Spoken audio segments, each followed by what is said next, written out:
Dude, I'll tell you what, when I saw this video on YouTube, I went nuts because I was like, I gotta talk to this dude.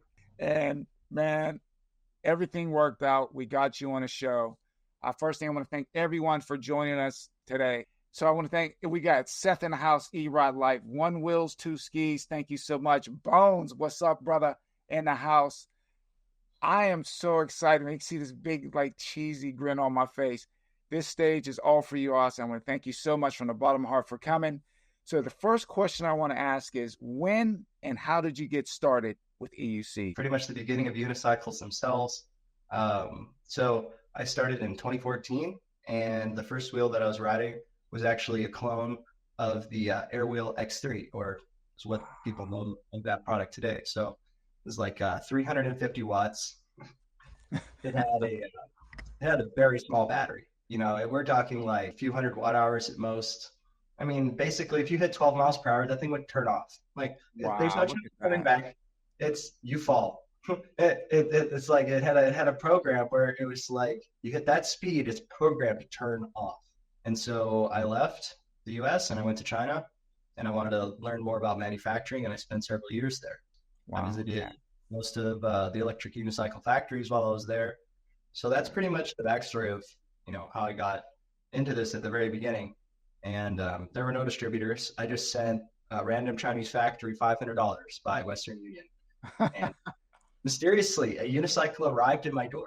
Yeah, we can be compliant too. That's a really great aspect. You can have a system where you turn it off and it resets to a low speed limit, and you can go in the app to unlock it to a higher speed. So some cop pulls you over, you just turn it off, turn back on, and it's almost 15 miles per hour, officer. I don't live in a place where that's a problem. Do with that information what you will. But anyways, See? yeah, it's tough to truly limit a unicycle in a safe way. So I really hope that regulators look into, the practicality of what we're dealing with and don't ask us to put something that will make the system more dangerous. 15 miles per hour.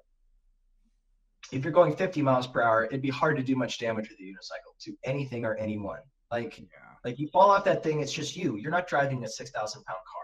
You exactly. know, I mean, it has damage potential, but it is so minimal compared to anything else that's on the road. I think that any regulation trying to restrict them is ridiculous. Like, you know, um, where I ride, the police officers are like, hey, dude, you're not falling off. You could ride that, no problem. Yeah, So yeah. it's like, I most of them can't get most of that them are way. like, oh Yeah. yeah, that guy.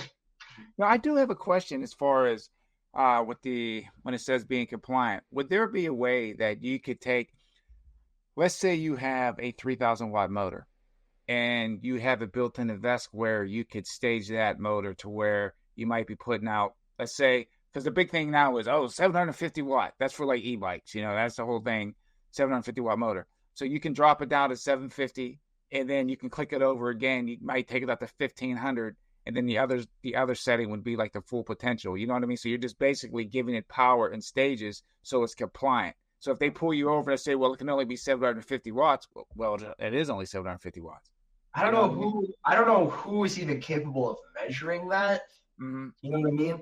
Like, from the first off, it seems like an extremely unrealistic scenario that you actually need to limit to a real number that they're writing in the regulations. Like, Yeah. I look at it and I'm like, who is coming out there with their current meter and seeing how much power your unicycle draws under load, right? How are they going to measure that? Who? How? Even if you asked me to measure that, I'd find it challenging with tools and equipment and spending time to build a rig. Like, in practicality, who's going to stop you? That's what I was thinking. Dude, I was watching a video on YouTube and they were talking about in some country they wanted to have basically for e-bikes a portable like dyno with the cops. So if they pull you over, they put your bike on like a dyno and see, like, who needs to go through all that trouble for a freaking e-bike, man? Yeah, I'd Don't like you to have see more a cop try and dyno a unicycle first try like that. Yeah, that'll confuse them. But I mean, I think it would be, if you lived in a place where that was a problem, set it up so that when you turn off your unicycle and you turn it back on, it's automatically in low power mode. This is how somebody who lives in a place where those regulations told me he set up his e-bike. He said, "Oh yeah, I just turn off my bike and it automatically resets to low power, and I have to open the app to increase the power." You know, And it stays, once he opens the app and sets it, it stays increased until he turns off the bike. So if the cop pulls him over, he immediately turns off the bike and it's reset. And I'm like, Right, man. genius. If I lived in a place where that was a problem, Well, I think even now, the way laws and stuff are going, you have a lot of people making laws and they know nothing about PEVs at all. Nothing. Nothing. It's just ridiculous, some of the stuff. Oh, we got Dale in the house, Unicycle. E. Simon's here. What's up, everybody? Jose again. I am so sorry, man. We got so involved in that conversation. I told you, man, this is gonna be a nice deep dive. That's smart. Just put a stick, dude. I gotta get a sticker just to put on the side of it. Yeah, that's smart. That's what I was talking about in the Netherlands. Look at that. yeah, the Netherlands has the whole thing about that. They're special, I think. Yeah, dude. I've been fortunate. I've crashed. I've fallen off the unicycle. I can't say crash, but I mean stepped off well over into the thousands of times, right? And so, I mean, you ride for 10 years and you ride for, I don't know, somewhere between 150 to 200,000 miles is my estimate. But I am lucky that I haven't broken my collarbone. In fact, the only bone I broke was when a car hit me head on and it pinched my unicycle in the front bumper of the car. Yeah, I got hit too, dude. That is not fun. Oh man, dude. Yeah, it shattered my leg into like 2 bones into 7 pieces. And How are you now? You're good. You're all good now? oh yeah, I can jump on that thing now. It's no Okay, problem. good. But yeah, it's like I'm a metal man. There's a titanium rod holding me back together. Like And, Wolverine. Oh yeah.